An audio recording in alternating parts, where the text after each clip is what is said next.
Magandang araw mga tol, welcome na namang muli dito sa aming channel. Hindi pa kami nakapag-camping at saka hindi pa din kami nakapag-hunting ng kasili dahil gumawa pa kami ng nursery. Ngayon ay pag-usapan natin kung paano namin to ginawa ang nursery na hindi kami gumamit ng pako. Ang una namin ginawa ay naghanap kami ng area na malapit lang sa tubig para kung may seedling na kami ay hindi na kami mahirapan magdilig. Nang nakapili na kami ng area ay agad namin itong nilinisan. Ito na yung area na dito namin itatayo ang nursery. Ang mangyayari, itong kahoy na bansilay at saka itong kahoy na migkawayan, yan ang magiging poste. Magdagdag na lang kami ng iba pang poste. Ito ang bunga ng kahoy na migkawayan. Kinakain ito ng ibon na tinatawag namin na tusing, sa Bisaya butitok. Kinakain din ito ng kabug. Sa Tagalog ay parang paniki yata yung kabug. Ito naman ang dahon ng migkawayan. Ito ang harap, tapos ito ang likod.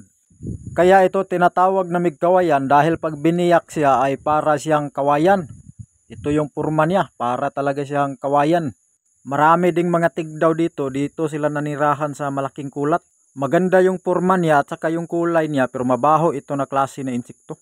Maraming kawayan dito kaya napagdesisyon na namin na kawayan na lamang ang gawin naming pusti.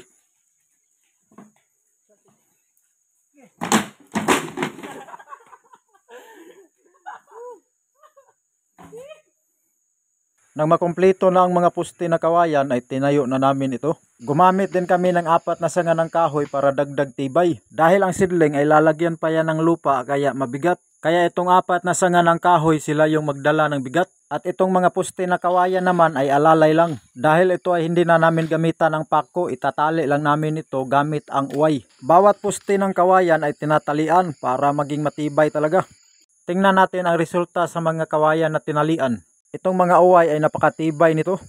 Ang ginamit namin dito na uri na uway ay tinatawag namin na tupo-tupo. Hindi namin inasahan na bumuhos ang malakas na ulan pero tuloy pa rin sa pagtali. Ito na ang resulta. Tingnan din natin dito sa kabila.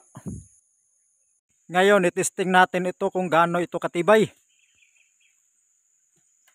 Ayan. Napakatibay. Walang pako. Bali 3 sila lahat dyan sa taas. Ngayon ay pag-usapan naman natin ang ginamit namin dito na pangtali. Dito sa lalagyan ng bubong itinali lang, tapos dito sa sahig itinali lang din. Kung titingnan natin sa ilalim, ganito ang kanyang itsura. Ang ginamit namin dito na uri na ratan ay tinatawag namin na tupo-tupo.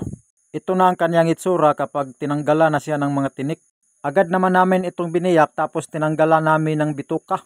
Sa pagtanggal ng bituka, pwede siya gamitan ng itak, pwede rin kung kamayin lang. Medyo matrabaho nga lang pero sulit naman sa tibay. Ganito na ang purma niya kapag natanggalan na siya ng bituka, manipis na. Pwede na ito gamitin, pwede na ito ipangtali. Tingnan natin kung paano namin ito ginagamit. Itali mo lang siya sa gusto mong estilo na pangtali, parang lubid ba?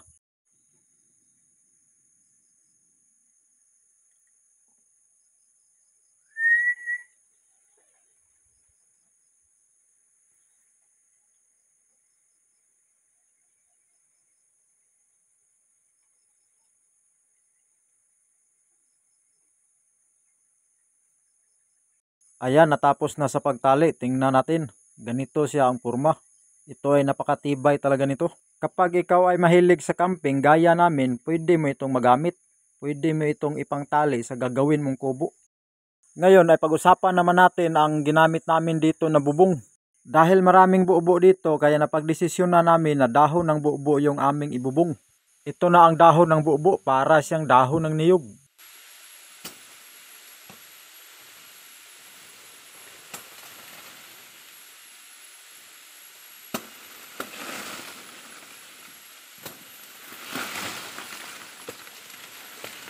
Ang dahon ng buubo ay pwede siya ibubong at ang kanyang ubod naman ay pwede rin gulayin.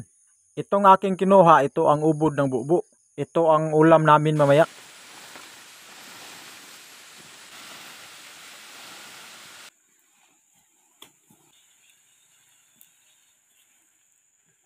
Ganito lang ang ginagawa namin sa bawat dahon ng buubo. Ito na ang kanyang resulta. Pwede na gamitin, pwede na ibubong.